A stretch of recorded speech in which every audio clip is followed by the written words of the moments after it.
हरे कृष्णा कृष्ण कृष्ण हरे हरे, हरे राम राम राम हरे हरे। नमस्कार दर्शक बंधु, आज के आरेकटी नतून भिडियो आपनादेर जन्य। आज 17 जुलाई 2024, आज शयन एकादशी अर्थात देव शयनी एकादशी। और देव शयनी एकादशी যারা ব্রত রাখছেন তাদের জন্য আজকের ভিডিওটি অত্যন্ত গুরুত্বপূর্ণ, কারণ তাদের উদ্দেশ্যে বলবো আজকে অবশ্যই এই যারা দেব শয়নী একাদশীর ব্রত করবেন তারা একটিবারের জন্য হলেও মনে ভক্তি ও বিশ্বাস নিয়ে এই দেব শয়নী একাদশীর ব্রত কাহিনীটি অবশ্যই শুনবেন অথবা পাঠ করবেন, না হলে এর পূর্ণ ফল কিন্তু আপনি অর্জন করতে পারবেন না। তার জন্যই অবশ্যই আজকের ভিডিওটি স্কিপ করবেন না। আর যখন আপনারা এই একাদশীর ব্রত কথা শুনবেন বা পাঠ করবেন কখনোই মধ্যখানে বন্ধ করবেন না, পুরোটাই একটিবারের জন্য হলেও একসাথে পাঠ করা বা শ্রবণ করা সত্যি প্রয়োজন রয়েছে। শয়ন একাদশী অর্থাৎ দেব শয়নী একাদশী, এটি হচ্ছে এই ঠিক আষাঢ় মাসের শুক্লপক্ষেই কিন্তু হয়। তো অবশ্যই এই দেব শয়নী একাদশীর মাহাত্ম্য প্রথমে ভগবান ব্রহ্মা তার পুত্র নারদকে এবং পরে ভগবান কৃষ্ণ রাজা যুধিষ্ঠিরের কাছে বর্ণনা করেছিলেন, যা ভবিষ্যত্তর পুরাণে পাঠ করা যায়। পাণ্ডবদের মধ্যে জ্যেষ্ঠ।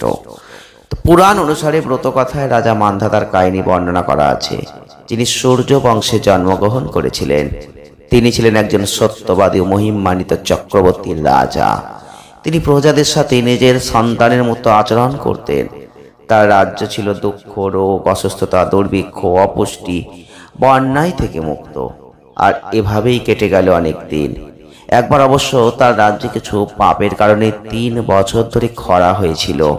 প্রজারা নিজেদেরকেও দুর্ভিক্ষ দ্বারা আচ্ছন্ন অবস্থায় দেখতে পেল। আর খাদ্যশস্যের এই অভাব তাদের পক্ষে নির্ধারিত বৈদিক যজ্ঞ সম্পাদন করা, তাদের পূর্বপুরুষ ও দেবতাদের ঘৃত নিবেদন করা, কোনো আচার অনুষ্ঠান বা উপাসনা করা, এমনকি বেদ অধ্যয়ন করা অসম্ভব করে তুলেছিল। তখন লোকেরা রাজার কাছে এসে বলল, হে মহারাজ, আমাদের কথা শুনুন। শাস্ত্রের জলকে নার বলা হয়েছে, আর সেই জলেই রয়েছে ঈশ্বরের নিবাস। তাই ভগবানের অন্যতম নাম নারায়ণ। ভগবান বিষ্ণু মেঘের আকারে সর্বত্র বর্ষণ করেন। সেই বৃষ্টি থেকে খাবার দাবার খেয়ে মানুষ বেঁচে থাকেন। আর সেই খাবারের অভাবে মানুষ এখন অনাহারে আছে। অতএব হে মহারাজ, আপনার রাজ্যে শান্তি সমৃদ্ধি আনার উপায় সন্ধান করুন। রাজা যখন বিষয়টি জানতে পেরেছিলেন তখন তিনি তার লোকদের মাধ্যমে প্রজাদের সান্ত্বনা দেন এবং বলেছিলেন যে শীঘ্রই এর একটা প্রতিকার পাওয়া যাবে। তখন রাজা ব্রহ্মাকে প্রণাম করে কয়েকজন পুরুষ নিয়ে বনে গেলেন। আর সেখানে তিনি প্রধান ঋষির আশ্রম পরিদর্শন করলেন। আর এইভাবে তিনি ব্রহ্মার পুত্র অঙ্গিরার সাথে সাক্ষাৎ করেন। রাজা মান্ধাতা তাকে দেখা মাত্রই ঋষির পায়ে প্রণাম করলেন। ঋষি তার কাছে আশীর্বাদ সৌভাগ্য কামনা করলেন। রাজা তখন ঋষিকে তার বনে আসার কারণ বিস্তারিতভাবে বললেন। উত্তরে মহর্ষি অঙ্গিরা বললেন, আপনি আষাঢ় মাসে শয়নী নামক বিখ্যাত একাদশী ব্রত পালন করুন। আর এই ব্রতের প্রভাবে রাজ্যে অবশ্যই বৃষ্টি আসবে। আর এই একাদশী সকল আশীর্বাদের দাতা এবং সকল কষ্টের নাশক। হে মহারাজ, এই ব্রত আপনার প্রজা ও পরিবারের সাথে রাখুন। ঋষির কথা শুনে রাজা তার প্রাসাদে ফিরে গেলেন। আষাঢ় মাস এলে রাজা সহ রাজ্যের সকল প্রজারা এই একাদশীর ব্রত পালন করলেন।